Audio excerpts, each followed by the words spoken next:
Le 7e chapitre de Daniel est une des 4 visions donnant les grandes lignes de l'histoire depuis le temps de Daniel jusqu'à la fin du monde. Pour bien comprendre ces chapitres, il nous faut observer le parallélisme qui existe entre toutes ces visions. La révélation basique de celle-ci est l'effort de Satan pour prendre le contrôle du monde, mais ces défaites successives culmineront dans l'effondrement total de ce qu'il a entrepris d'installer et dans l'établissement du royaume éternel de Christ. Pendant un temps, Satan semble avoir la suprématie et être au bord du succès. Pendant 1260 années, il fera régner son pouvoir de ténèbres, mais au temps de la fin, la lumière triomphera et les derniers événements auront lieu. Le chapitre de Daniel 7 couvre essentiellement la même histoire que celle du chapitre 2. Nebuchadnezzar avait vu les puissances du monde représentées par une statue métallique. Daniel, au chapitre 7, voit ces mêmes puissances représentées par des bêtes, des cornes symboliques.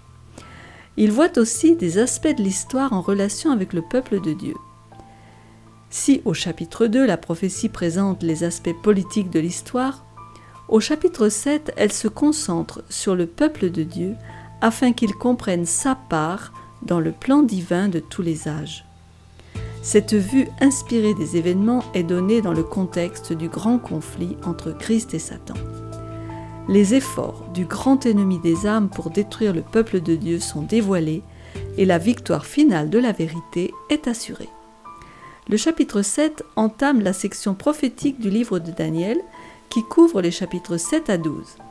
Alors que nous approchons de la fin de l'histoire de ce monde, les prophéties enregistrées dans le livre de Daniel demandent notre attention, car elles se reportent à notre époque. Elles doivent être étudiées en relation avec le livre de l'Apocalypse. On a souvent dit que ces deux écrits sont incompréhensibles. Cependant, la promesse est claire. Une bénédiction particulière accompagnera l'étude de ces prophéties. Aussi bien dans Daniel que dans l'Apocalypse, on a une promesse. Daniel 12, verset 10, « Mais ceux qui auront de l'intelligence comprendront ». Et dans Apocalypse 1, « Heureux celui qui lit et ceux qui entendent les paroles de la prophétie et qui gardent les choses qui y sont écrites, car le temps est proche. » Attachons-nous donc à pénétrer dans cette passionnante étude et recevons la bénédiction promise.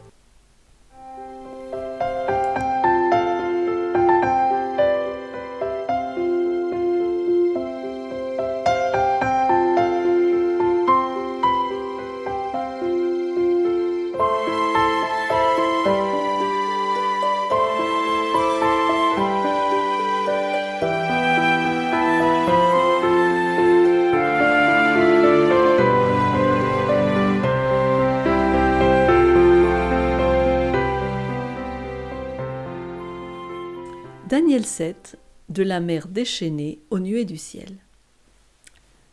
Les pages de l'histoire sont chargées d'une succession de règnes militaires longs et cruels, de royaumes puissants et d'empires opulents.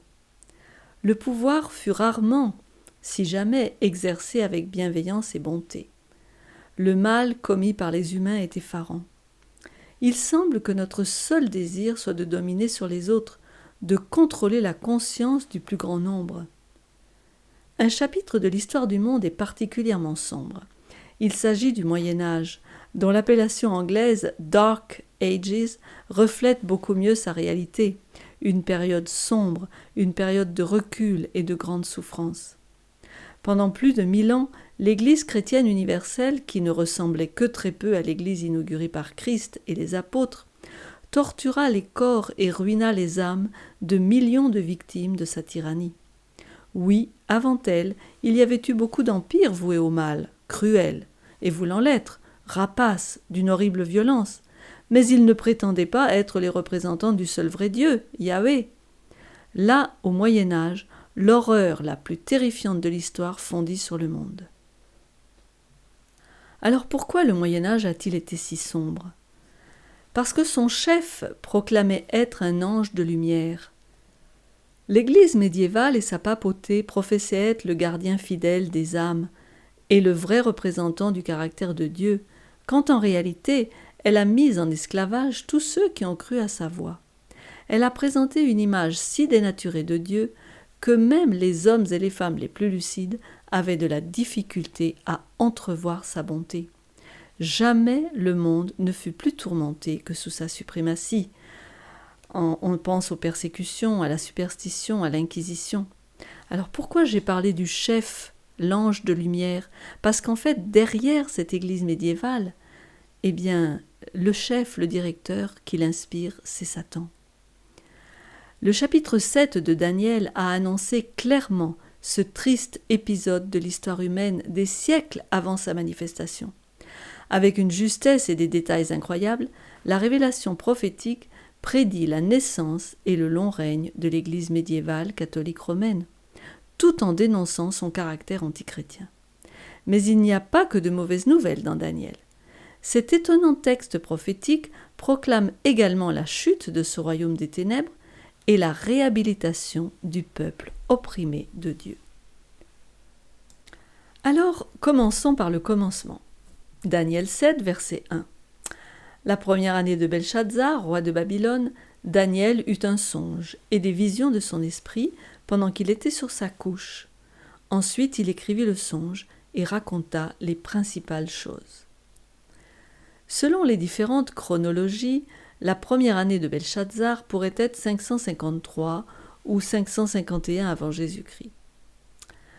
Daniel n'est plus tout jeune, peut-être il a dans les 70 ans, mais il est toujours là, continuant probablement son travail au service du gouvernement babylonien.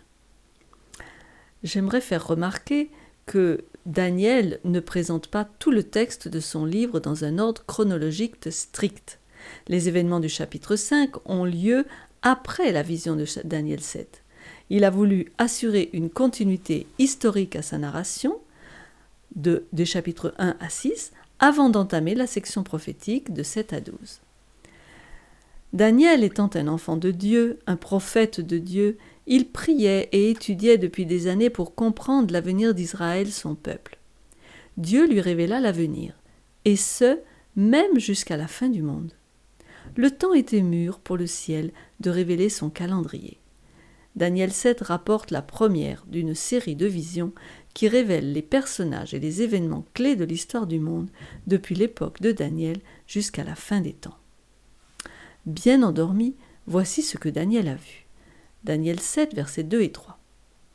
Daniel commença et dit « Je regardais pendant ma vision nocturne, et voici, les 4 vents des cieux firent irruption sur la grande mer, et 4 grands animaux sortirent de la mer, différents l'un de l'autre. » On se rappelle que les prophéties apocalyptiques utilisent des images, des symboles, dont l'explication se trouve dans la Bible elle-même.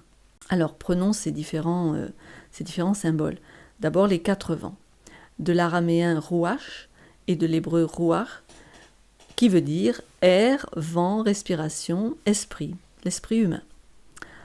Ce mot est employé dans Psaume 32, verset 2, « Heureux l'homme à qui l'Éternel n'impute pas d'iniquité, et dans l'esprit, ruach, duquel il n'y a point de fraude. » Utilisé dans une vision prophétique, le mot dénote l'activité ou l'énergie divine. Vous pouvez peut-être aller voir le chapitre 37 d'Ézéchiel de 9 à 14 où on voit, si vous vous rappelez, les eaux desséchées qui revivent sous l'influence de l'activité de l'énergie divine. Les vents donc de Daniel 7 qui font irruption sur la grande mer, faisant émerger 4 bêtes ou empires, représentent ces mouvements diplomatiques, politiques, ou bien des vents de guerre qui allaient modeler ou façonner l'histoire de cette période. Ces vents sont des symboles de lutte, des scènes de conquête et de révolution par lesquelles ces royaumes sont parvenus au pouvoir. En Daniel 11, verset 40, où la tempête est associée avec des chars et des cavaliers et des navires, lisons le texte, au temps de la fin, le roi du Midi se heurtera contre lui, et le roi du Septentrion fondra sur lui comme une tempête, encore un vent fort, avec des chars et des cavaliers, et avec de nombreux navires. Il s'avancera dans les terres, se répandra comme un torrent et débordera. Là, on voit le sens du mot donc tempête, un vent violent, et c'est un synonyme de lutte, de guerre entre les hommes. Le prophète Jérémie a vu aussi 4 vents, symbolisant une nation affrontant une autre nation ennemie. Vous pouvez peut-être aller voir, je ne peux pas lire tous les versets, Jérémie 49, verset 36, et Jérémie 25, versets 31 à 33. Alors, prenons le deuxième symbole maintenant, la mer. La mer symbolise des nations en grand nombre, une immense foule. On peut aller lire Apocalypse 17, verset 15, et il me dit « Les eaux que tu as vues, sur lesquelles la prostituée est assise, ce sont des peuples, des foules, des nations et des langues. » Vous vous rappelez que en langage prophétique, quand on veut savoir le sens d'un symbole, on va le chercher dans la Bible elle-même. Donc la mer, ça symbolise les nations, des foules, un grand nombre, les peuples. Maintenant les 4 animaux. Qui sont les 4 animaux qui surgissent de cette mer déchaînée? L'explication nous est donnée dans Daniel 7, verset 17, un petit peu plus loin. Ces 4 grands animaux, ce sont 4 rois qui s'élèveront de la terre. Et le verset 23 nous dit que les animaux représentent des royaumes. Lisons-le, le 4e animal, c'est un 4e royaume qui existera sur la terre, différent de tous les royaumes, et qui dévorera toute la terre, la foulera et la brisera. Ces animaux sont des bêtes de proie féroces, symboles tout à fait adaptés à ces royaumes terrestres qui prévalurent par la force physique et la guerre, à l'opposé du royaume de Christ qui est présenté sous la forme d'un agneau qui ôte le péché du monde. Un royaume dont le gouvernement n'emploie pas la force brutale pour contraindre les consciences, mais l'implantation d'un principe d'amour et de justice. Cette partie de la vision évoque donc l'ascension et la chute de puissances politiques historiques à travers les siècles. Nous devons maintenant nous demander quels sont ces royaumes. Les voilà, 4 grands royaumes dépeints comme des animaux. On va lire versets 4 à 7. Le premier était semblable à un lion et avait des ailes d'aigle. Je regardais jusqu'au moment où ses ailes furent arrachées. Il fut enlevé de terre et mis debout sur ses pieds comme un homme, et un cœur d'homme lui fut donné. Et voici, un second animal était semblable à un ours, et se tenait sur un côté. Il avait 3 côtes dans la gueule entre les dents, et on lui disait « Lève-toi, mange beaucoup de chair ». Après cela, je regardais, et voici, un autre était semblable à un léopard, et avait sur le dos 4 ailes comme un oiseau. Cet animal avait 4 têtes, et la domination lui fut donnée. Après cela, je regardais pendant mes visions nocturnes, et voici, il y avait un 4e animal, terrible, épouvantable et extraordinairement fort. Il avait de grandes dents de fer, il mangeait, brisait, et il foulait aux pieds ce qui restait. Il était différent de tous les animaux précédents, et il avait 10 cornes.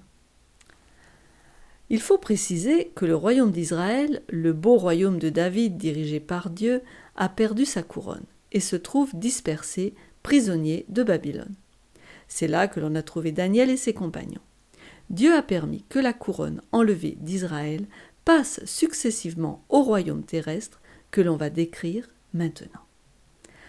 Premier royaume qui a donc succédé, ou en quelque sorte, parce que le premier royaume, c'était le royaume d'Israël, avec le roi David, Salomon, qui avait atteint leur apogée. Donc ce royaume, c'est Babylone, le lion aux ailes d'aigle. Je vous rappelle que c'était donc en 605 avant Jésus-Christ, et il a duré jusqu'à 539. Le symbole est tout à fait adapté à Babylone. Des lions ailés décoraient les murs des palais et d'autres œuvres d'art babyloniens. Le prophète Jérémie compara Babylone à un lion. Jérémie 50, verset 17, si on veut le lire, « Israël est une brebis égarée que les lions ont chassée, le roi d'Assyrie l'a dévoré, le premier, et ce dernier lui a brisé les os, Nebuchadnezzar, roi de Babylone. » Donc là, ce lion évoque la force. Dans le prophète Habakkuk, il compare Babylone à un aigle. Cela évoque la puissance et l'amplitude de son vol. « Voici, je vais susciter les Chaldéens, peuple furibond et impétueux, qui traverse de vastes étendues de pays pour s'emparer de demeures qui ne sont pas à lui. Il est terrible et formidable, de lui viennent son droit et sa grandeur. Ses chevaux sont plus rapides que les léopards, plus agiles que les loups du soir, et ses cavaliers s'avancent avec orgueil. Ces cavaliers arrivent de loin, ils volent comme l'aigle qui fond sur sa proie. Habacuc, donc 1, de 6 à 8. C'est vraiment très parlant. Cela fait penser à Nebuchadnezzar, qui a conquis de la Méditerranée au golfe Persique et de l'Asie mineure à l'Égypte. Ensuite, la prophétie parle d'ailes arrachées. Au verset 4. Le lion ne peut plus voler comme l'aigle qui fond sur sa proie. Cela évoque la descente progressive de l'Empire babylonien avec ses autres dirigeants, mais aussi peut-être la chute de Nebuchadnezzar dans sa folie de 7 ans. L'expression dans ce verset « il fut enlevé de terre et mis debout sur ses pieds », ça fait penser à un lion qui se met debout comme un homme qui a perdu ses attributs de lion. Un cœur d'homme lui fut donné. Peut-être vous vous rappelez, on avait étudié ça en histoire. Vous connaissez Richard Cœur de Lion, connu pour son courage et son audace. Quand on a un cœur d'homme, au contraire, surtout chez un lion, cela indique la lâcheté, la timidité, dans le déclin de l'Empire babylonien qui devint vulnérable à cause de sa richesse et de son luxe. Certains voient aussi dans ce cœur d'homme la disparition de la férocité, de l'avidité du roi et son humanisation, peut-être pour faire référence à Nebuchadnezzar et son expérience humiliante. Peut-être on peut voir aussi sa conversion spirituelle dans cette humanisation. C'était donc pour l'Empire babylonien. Après l'Empire babylonien, on a un autre empire qui apparaît, l'Empire médo-perse, on en a déjà parlé en Daniel 2, l'ours se tenant en deux guingois. On verra que c'est à partir de 539 jusqu'à 331, ce pouvoir va régner. Une fois déterminée l'identité du premier animal, il suffit d'étudier l'histoire pour remettre en place la suite de l'histoire. On se souvient de Daniel 5, la fameuse nuit de la chute de l'Empire babylonien par les Mèdes et les Perses. C'était en 539 avant Jésus-Christ. Ce sont les Mèdes et les Perses qui sont venus donc détrôner le roi Belshazzar. Un ours à l'épaule plus haute que l'autre reflète le fait que les Perses étaient plus forts que les Mèdes. Vous pouvez regarder Daniel 8, versets 3 et 20. Les trois côtes dans sa gueule font référence aux grandes conquêtes des armées médo-perses. On sait que les armées médo-perses ont conquis la Lydie, Babylone et l'Égypte. Comme dans la statue de Daniel 2, où l'argent est inférieur à l'or, de la même façon l'ours est inférieur au lion. Cependant, l'ours peut être cruel et rapace, et c'est ce qu'a été l'Empire médo-perse, cruel et rapace. Passons au troisième empire, l'Empire grec, représenté par le léopard avec 4 ailes, qui dura de 331 avant Jésus-Christ jusqu'à 168 avant Jésus-Christ.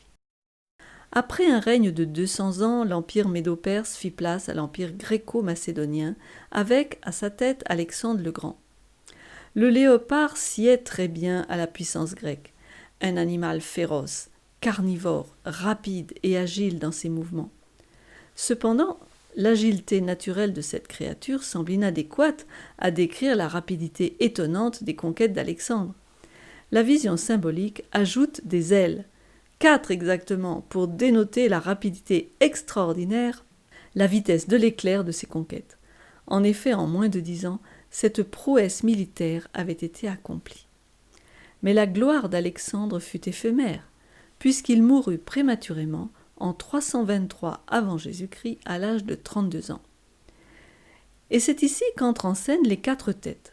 Après une période agitée, le royaume fut divisé en 4 parties. Les 4 généraux les plus importants d'Alexandre finirent par se partager le territoire. Ptolémée s'attribua l'Égypte, la Palestine et une partie de la Syrie.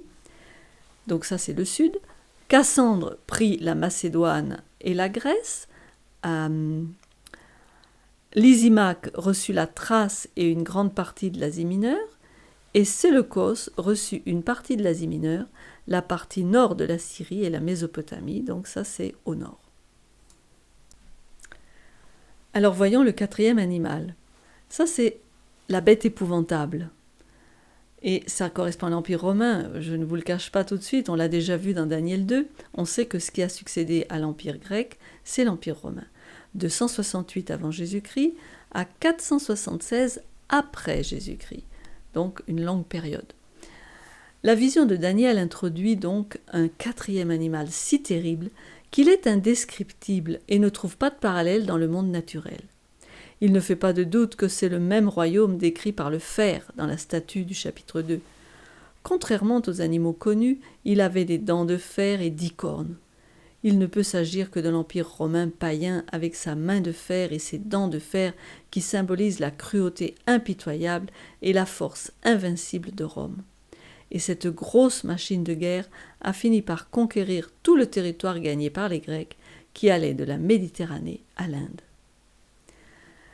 Les 10 cornes qui apparaissent ensuite symbolisent 10 rois qui s'élèveront de ce royaume qui aura dominé pendant presque 6 siècles. Mais les invasions répétées des tribus germaniques barbares finirent par créer des divisions. Et Rome, malgré sa puissance, s'écroula en 476. Et 10 mini-monarchies individuelles furent établies pour former les nations fondatrices de l'Europe moderne. Vous allez les reconnaître, les Francs, vous vous rappelez votre cours d'histoire correspond à la France, bien sûr, les Anglo-Saxons à l'Angleterre, les Alamans à l'Allemagne, les Lombards à l'Italie, les Visigoths en Espagne, les Suèves au Portugal, les Burgondes en Suisse, les Hérules, les Vandales et les Ostrogoths ont disparu. Il y en avait qui étaient en Afrique du Nord, en particulier. Ensuite apparaît la petite corne. Alors, elle est issue de l'Empire romain. Lisons le verset 8 de Daniel 7. Je considérai les cornes, et voici une autre petite corne sortie du milieu d'elle, et 3 des premières cornes furent arrachées devant cette corne. Et voici, elle avait des yeux comme des yeux d'homme, et une bouche qui parlait avec arrogance. Donc, la vision ne se termine pas sur ce quatrième animal. En quelque sorte, elle se termine par ce quatrième animal, mais elle se prolonge. C'est vrai, l'Empire romain païen ne fut jamais conquis par une autre force politico-militaire, mais il fut absorbé par une puissance religieuse montante dont la suprématie serait encore plus cruelle et de plus longue durée. C'est cette puissance que Daniel vit ensuite dans son rêve si impressionnant et qu'il appelle la petite corne. Elle est petite au début. Cette puissance est aussi décrite dans le livre de l'Apocalypse au chapitre 13, versets 1 à 10. On l'a déjà vu au vers chapitre 7, mais je vais la relire. La bête que je vis était semblable à un léopard, ses pieds étaient comme ceux d'un ours, et sa gueule comme une gueule de lion. Le dragon lui donna sa puissance, et son trône et une grande autorité. La plupart des protestants ont identifié la papauté dans ce pouvoir. D'ailleurs, les historiens aussi reconnaissent que des ruines de la Rome politique se leva le grand empire moral sous la forme gigantesque de l'Église romaine. Ça vient d'un livre de Flick, La montée de l'Église médiévale. Quel royaume hérita en effet de l'autorité de l'Empire romain alors qu'il s'effaçait de l'histoire du monde ? Les annales de l'Antiquité répondent « l'Église-État de la Rome papale ». Pour bien enfoncer le clou, la prophétie biblique entre dans de nombreux détails. Nous en ferons ressortir 9 qui prouvent incontestablement que la papauté est la petite corne. Premièrement, sa situation géographique. La petite corne sort des 10 cornes qui émergèrent des ruines de l'Empire romain, donc du sein des nations européennes occidentales. Le moment historique de l'ascension au pouvoir. Deuxièmement, puisqu'elle sort de l'Empire romain, cela veut dire qu'elle émerge après l'Empire romain. Dès 538 après Jésus-Christ, l'Église romaine est devenue sans conteste le nouvel empire dominant. Elle arrache 3 cornes. D'après Daniel 7, 24, un autre s'élèvera après eux, il sera différent des premiers, et il abaissera 3 rois. En effet, 3 des 10 royaumes, puisque vous vous rappelez qu'une corne c'est un royaume, seront arrachés. On a vu dans la liste des 10 royaumes européens que 3 ont disparu, les Hérules, les Vandales et les Ostrogoths. Parce qu'ils se sont opposés avec véhémence à la domination de l'Église, elle les a réduits à néant impitoyablement. Quatrièmement, une autorité humaine impose son système doctrinal. La corne a des yeux comme des yeux d'homme. Dans la Bible, les yeux symbolisent la lucidité, l'intelligence. Vous pouvez regarder Éphésiens 1,18 où les yeux du cœur sont l'intelligence. Mais cette puissance n'est pas conduite et éclairée par Dieu. C'est un homme en position élevée qui s'impose comme l'arbitre de la vérité. On le reverra dans le statut plus qu'humain conféré au pape. Cinquièmement, une bouche qui parle avec arrogance. Cette corne prononce des paroles choquantes contre Dieu lui-même. Elle prétend à l'infaillibilité. Là, elle rivalise avec Dieu. Elle proclame que son clergé a le pouvoir de pardonner les péchés. Elle affirme être le médiateur entre Dieu et les hommes. Elle exalte son chef, le pape, au statut de déité. Oui, en effet, il est Dieu sur terre. Un sixième point qui le permet de le reconnaître, c'est une puissance persécutrice. Les versets 21 et 25, vous pouvez suivre en même temps dans votre Bible, je ne les relis pas, présentent le fait que cette puissance userait de son influence pour faire la guerre aux saints et l'emporter sur eux. Il est estimé que l'Église papale mit à mort de 50 à 100 millions d'hommes, de femmes et d'enfants qui avaient choisi d'adorer Dieu selon leur conscience. Cette persécution des chrétiens est certainement la plus grande persécution d'humains de l'histoire. Septièmement, un différent genre de puissance. Au verset 24 de Daniel 7, il nous est dit « Un autre s'élèvera après eux, il sera différent des premiers ». Le verset 24 annonce que le royaume de la petite corne serait différent des autres, qui étaient des systèmes politiques voués au paganisme. La papauté s'élève en tant que puissance religieuse, professant adorer le vrai Dieu et se réclamant du nom de Christ. Elle dut se servir de la puissance militaire des royaumes politiques sur lesquels elle régnait pour mener ses propres guerres et persécuter ceux qui n'adoraient pas selon ses exigences. Huitièmement, elle change la loi de Dieu. Au verset 25, il est écrit « Il prononcera des paroles contre le Très-Haut, il opprimera les saints du Très-Haut, et il espérera changer les temps et la loi, et les saints seront livrés entre ses mains pendant un temps, des temps et la moitié d'un temps. » C'est le plus choquant, car la petite corne a l'audace de changer les lois de Dieu. Déjà au verset 8, elle a une bouche qui parle avec arrogance, et là au verset 25, elle prononce des paroles contre le Très-Haut. Le Très-Haut, c'est Dieu lui-même. Parler pour une nation, c'est l'action de ses autorités législatives et judiciaires. Une nation parle par ses lois. Essayons de comprendre l'expression « changer les temps et la loi ». Changer les temps d'abord. Tout d'abord, ça, c'est une prérogative divine. Dans Daniel 2, 21, il est dit que Dieu change les temps et les circonstances. Il renverse et il établit les rois. Dieu œuvre patiemment le conseil de sa volonté, malgré la fluctuation des intérêts humains. Si la corne espère changer les temps, c'est qu'elle désire exercer les prérogatives de Dieu en modelant à sa guise le cours de l'histoire.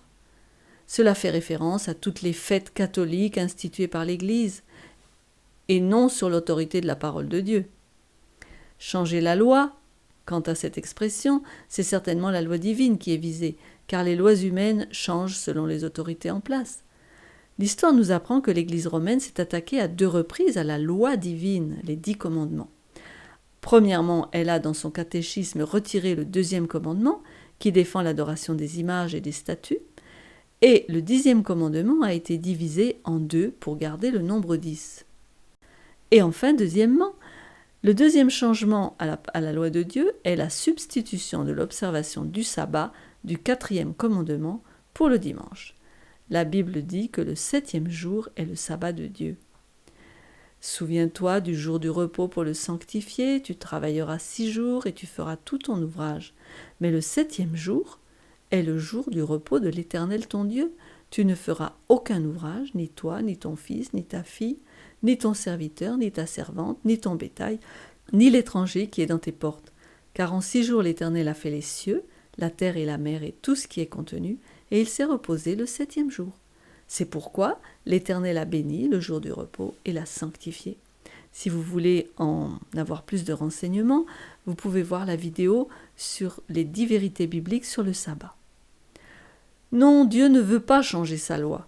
Et le catéchisme de doctrine catholique confirme que l'Église a transféré la solennité du sabbat, le samedi, au dimanche, premier jour de la semaine. Tous les conciles au cours des siècles ont exalté le dimanche et repoussé le sabbat.